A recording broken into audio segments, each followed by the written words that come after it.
Assalamualaikum warahmatullahi wabarakatuh. Selamat berjumpa bersama BSE Channel. Bersama saya kita akan sedikit berkisah tentang riwayat Nabi Muhammad SAW yang merupakan riwayat singkat yang kita ringkas dari buku Sirah Nabawiyah, ditulis oleh Syekh Saifiyur Rahman Al-Mubarakfuri, terbitan Pustaka Al-Kausar ya. Tentu ini adalah riwayat sangat singkat, kalau pengen lengkap silahkan baca buku ini sendiri. Begini, Muhammad bayi dilahirkan pada tanggal, ada dua versi. Versi yang pertama bilang 9 Rabiul Awal, versi yang kedua 12 Rabiul Awal. Tidak ada masalah buat kita. Atau bertepatan dengan 20 atau 22 April tahun 571 Masehi. Muhammad adalah keturunan manusia, sebagaimana nabi-nabi yang lain adalah keturunan manusia semuanya, bukan keturunan malaikat, apalagi keturunan Tuhan, sama sekali bukan. Jadi Nabi Muhammad sebagaimana nabi-nabi yang lain merupakan keturunan manusia. Ayahandanya bernama Abdullah dan ibundanya namanya Aminah. Pada saat Muhammad dilahirkan di kota Mekah, pada saat itu ayahandanya sudah tidak ada, sudah meninggal sejak Nabi di dalam kandungan, sehingga Nabi Muhammad dilahirkan dalam keadaan yatim. Sebagaimana budaya masyarakat Arab pada waktu itu, kalau ada bayi lahir, maka orang tuanya mencarikan ibu yang mau menyusui ya, tentu dibayar nantinya ya, ibu menyusui untuk anaknya. Nah, sampailah ketemu orang yang mau menyusukan Nabi bayi ini, yaitu Halimah namanya. Halimah berasal dari suku Bani Sa'ad, maka kita sebut sebagai Halimatus Sa'diyah, Halimah yang berasal dari suku Bani Sa'ad. Punya kesan tersendiri Halimah ketika menyusukan Nabi. Halimah mengisahkan sebagai berikut. Pada saat terjadi paceklik di kampung Bani Sa'ad, pada waktu itu kambing-kambing, hewan-hewan ternak mereka termasuk unta-unta mereka kurus dan susunya pun tidak keluar ya, nggak bisa diperah karena semuanya kurus dalam pandangan. Nggak cuma hewan ternaknya, orang-orangnya juga. Mereka orang-orang Bani Sa'ad yang terdiri dari Halimah, suaminya Al-Haris ya, kemudian anaknya yang masih bayi, dan rombongan kampung Bani Sa'ad. Mereka datang ke Mekah untuk mencari pekerjaan, ingin menjual jasa, barangkali ada anak-anak yang mau disusukan untuk bisa memperoleh bayaran dari orang tuanya. Mereka datang sampai ke kota Mekah. Rombongan ini mencari bayi, dan semua perempuan itu mendapatkan bayi untuk disusukan kecuali Halimah. Halimah belum dapat. Wanita-wanita yang lain menolak Muhammad bayi waktu itu untuk disusukan. Karena apa? Karena Muhammad ini anak yatim. Mereka khawatir nanti nggak ada yang bayar nanti kalau membawa Muhammad untuk disusukan. Begitu juga Halimah, karena tidak ada bayi lain, oke, saya harus pulang membawa bayi untuk disusukan. Akhirnya terjadilah transaksi antara Aminah dan Halimah ya, untuk Nabi Muhammad ini, bayi ini disusukan oleh Halimah. Nah, kesan yang pertama adalah ketika Halimah ini mulai menggendong Nabi ya, dan Halimah sendiri kan punya bayi yang digendong dibawa dari kampung Bani Sa'ad. Setelah menggendong dua bayi, anak dia sendiri dengan Muhammad, nah bayi ini ternyata bukan tambah berat, tetapi bertambah ringan. Yang lebih istimewa lagi, begitu menyusukan Muhammad, Halimah air susunya langsung keluar dengan banyak, sehingga Muhammad menyusu dengan lahapnya dan bisa tertidur pulas.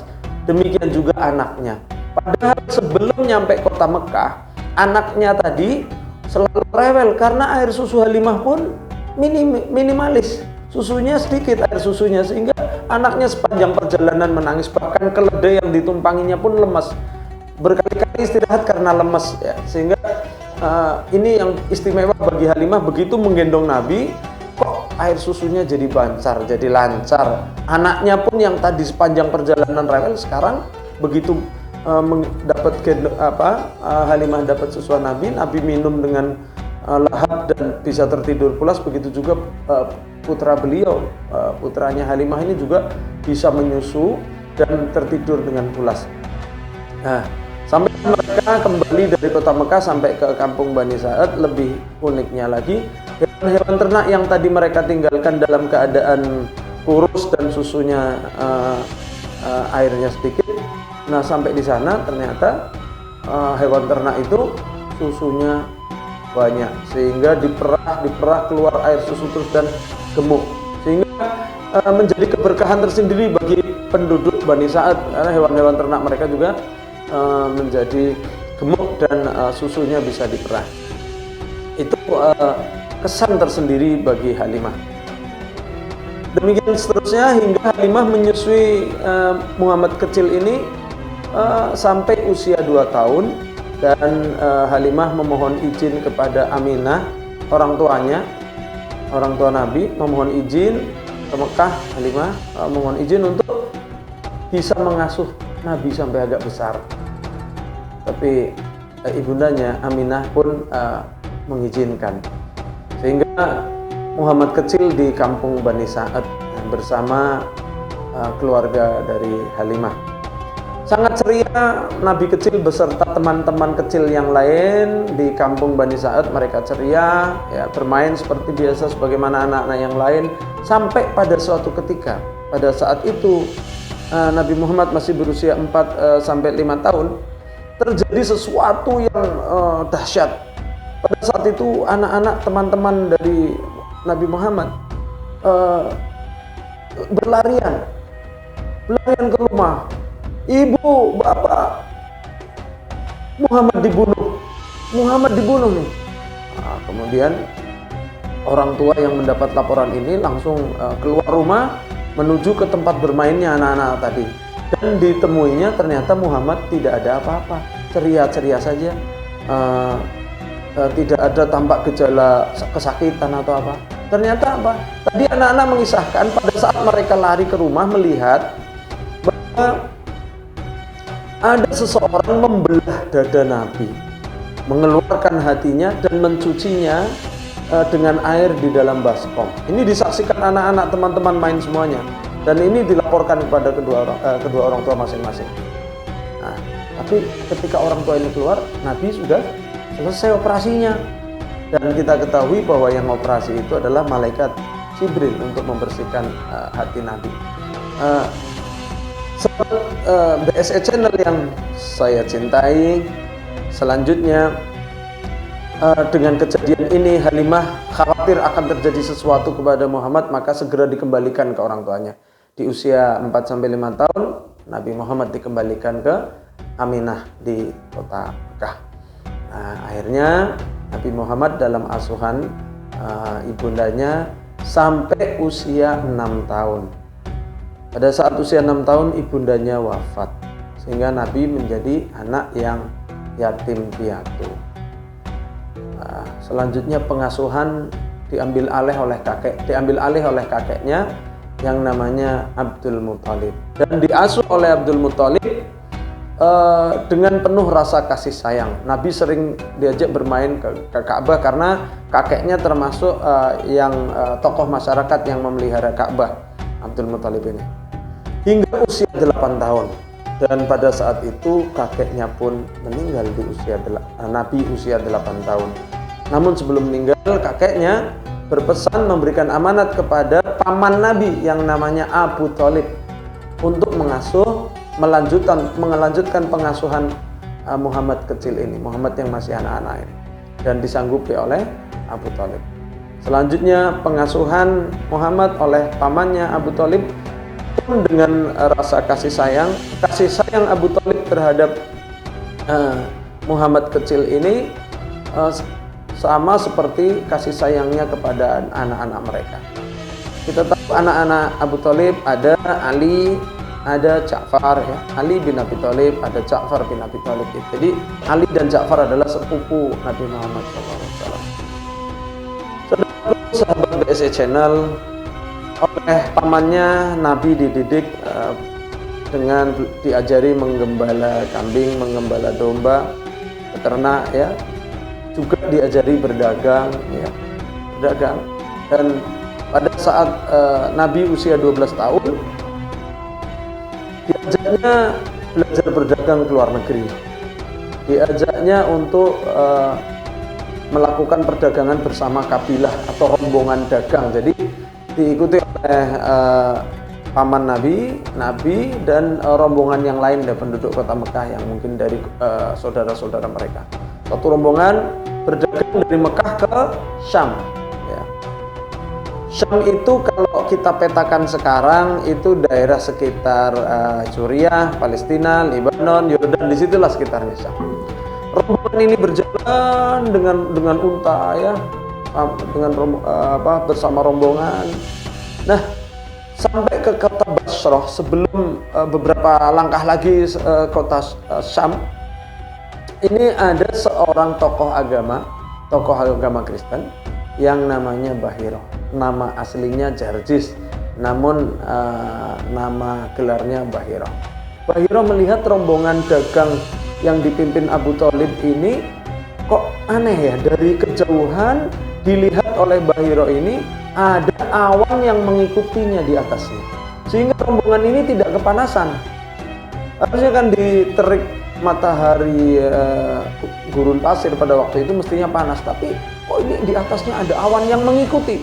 Nah, akhirnya Bahiro merasa ada sesuatu pada rombongan ini dihentikan dan disuruh mampir ke rumahnya, dan Bahiro meminta izin untuk membuka baju Nabi. Nah, apa nih, mau dilihat apanya? Ternyata Bahiro melihat pundaknya. Yang Bahiro cari dari pundak Nabi adalah tanda-tanda kenabian. Karena ternyata tanda-tanda kenabian ini ternyata tertulis di dalam kitab yang mereka pegang, kitab Injil, kitab Taurat, itu menceritakan tentang tanda-tanda kenabian yang akan datang, yaitu Nabi Muhammad SAW. Dan melihat tanda-tanda itu sejak dari kejauhan sampai dibuka bajunya, dilihat pundaknya, betul ini bakal jadi nabi ini anak ini. Maka Bahiro menyarankan kepada Abu Thalib, sebaiknya anak ini jangan sampai dilanjutkan masuk Syam. Karena menurut Bahiro di Syam banyak orang Yahudi, dan orang Yahudi pun tahu tanda-tanda kenabian, maka bahaya bagi Muhammad, ya. Bahaya buat Muhammad. Oke, Muhammad pulang saja. Akhirnya Abu Thalib menunjuk beberapa pemuda yang ikut dalam rombongan tersebut untuk mengantar Nabi kembali ke Mekah, mengantar Muhammad kecil, Muhammad yang beranjak remaja kembali ke kota Mekah. Nah, demikian hingga Nabi Muhammad dibesarkan di kota Mekah dengan menggembala maupun berdagang. Dan makin dewasa Muhammad ini pergaulannya luas di kalangan bangsa Mekah dan dikenal sebagai Al-Amin. Apa itu Al-Amin? Al-Amin itu orang yang dapat dipercaya. Dan kecerdasan beliau ini juga diakui penduduk kota Mekah pada waktu itu. Suatu saat terjadi rehab Ka'bah, dan di dalam rehab Ka'bah tersebut batu hitam atau Hajar Aswad ini diturunkan. Namun menjelang selesainya rehab, batu Hajar Aswad ini harus dikembalikan, ditempelkan ke dinding Ka'bah kembali. Namun terjadi perselisihan pendapat di antara suku-suku di kota Mekah. Masing-masing suku mengklaim bahwa sukunya lah yang berhak mengangkat kembali Hajar Aswad dikembalikan ke dinding Ka'bah. Masing-masing suku mengklaim semua. Dan Nabi menyelesaikan, Nabi yang masih muda waktu itu menyelesaikan masalahnya dengan mengusulkan, coba batu Hajar Aswadnya ditaruh di atas sorban. Ambil sorban, batu Hajar Aswad ditaruh di atas sorban, kemudian masing-masing suku memegang sisi-sisi kurban. Ya, ujung-ujung kurban dipegang oleh semua suku yang ada di kota Mekah. Dan ini diterima oleh penduduk Mekah, sehingga semua suku ikut mengangkat Hajar Aswad. Selesai konflik dengan adil dan tidak ada pertikaian. Ya, jadi inilah kecerdasan Muhammad di kalangan bangsa Mekah, dan juga diakui dengan Al-Amin atau bisa dipercaya. Dan beliau akhirnya juga bekerja kepada saudagar kaya janda yang namanya Khadijah. Beliau bekerja untuk memperdagangkan barang-barang Khadijah. Memang Khadijah pedagang juga, dan barang-barangnya dijualkan oleh Muhammad muda waktu itu ya. Demikian juga dengan Khadijah, seperti Halimah, dia mempunyai kesan tersendiri dengan Muhammad ini. Kok dagangannya jadi laku keras, untungnya kok jadi banyak setelah dagangan dipegang oleh Muhammad. Ya wajar, karena Muhammad bisa dipercaya. Dan berdagangnya pun luar biasa, memberikan kepuasan terhadap konsumen, sehingga menyebabkan dagangannya laris, untungnya banyak. Sampai pada usia 25 tahun akhirnya Nabi menikah dengan tuannya, yaitu Khadijah. Nabi menikah dengan Khadijah waktu itu usia 40 tahun, sedangkan Nabi 25 tahun. Selisih umur laki-laki dan perempuan ini tidak menjadikan Khadijah menyepelekan Muhammad, tidak. Khadijah tetap sayang, tetap hormat kepada suaminya, biarpun suaminya jauh lebih muda, ya. Sampai suatu saat ketika Khadijah wafat, luar biasa sedihnya Nabi. Berikutnya Nabi bertambah umur, bertambah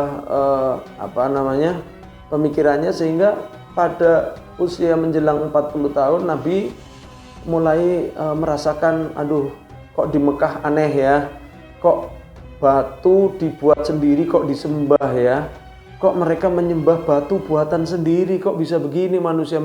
Nabi waktu itu merasa ini pasti nggak benar, nggak tahu Nabi. Maka di usia 40 tahun Nabi mencoba mengasingkan diri ke Gua Hiro. Gua Hiro itu terletak di atas bukit di pinggiran kota Mekah, nggak jauh dari kota Mekah. Di malam itu, malam ketiga Nabi berada di gua, merasa ada seseorang memeluknya dari belakang. Nabi gemetar ketakutan. Ini siapa yang tiba-tiba memeluk dari belakang? Padahal dia nggak lihat ada orang naik gua bersama dia, tidak. Akhirnya orang tadi yang memeluk dari belakang pun mengatakan, "Iqra." Nabi menjawab, "Saya tidak bisa baca tulis, saya tidak bisa baca." Sampai diulangi beberapa kali hingga akhirnya Nabi membaca kalimat atau kata yang diucapkan oleh orang yang memeluknya. Dan orang yang memeluknya tadi mengakuinya sebagai malaikat Jibril. Memang tidak ada orang ke situ, memang ya wajar, ini memang malaikat, tidak ada yang orang naik selain Nabi. Ini di atas bukit, di gua sendirian, masih gelap, gak ada listrik.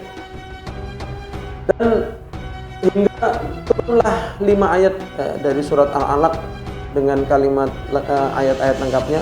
Ayat 5 ayat ini, Iqra bismi rabbikal ladzi khalaq, khalaqal insana min 'alaq, Iqra wa rabbukal akramul ladzi 'allama bil qalam. Dengan diterimanya 5 ayat dari surat Al-Alaq, menandai wahyu ini menandai Nabi diangkat sebagai Nabi dan Rasul, ya.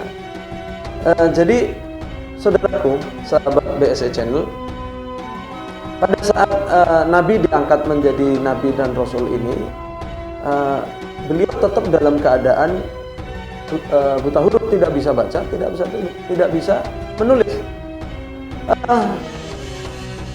Saya ingin mengajak saudara-saudaraku berpikir lebih dalam. Kira-kira kalau orang nggak bisa baca, nggak bisa tulis, lalu membuat karya ilmiah, skripsi atau tesis atau disertasi, kira-kira bagaimana? Orang nggak bisa baca tulis buat karya ilmiah. Nah sekarang kita bandingkan karya ilmiah itu dengan Al-Quran. Jauh, belum ada yang bisa menandingi Al-Quran kehebatannya.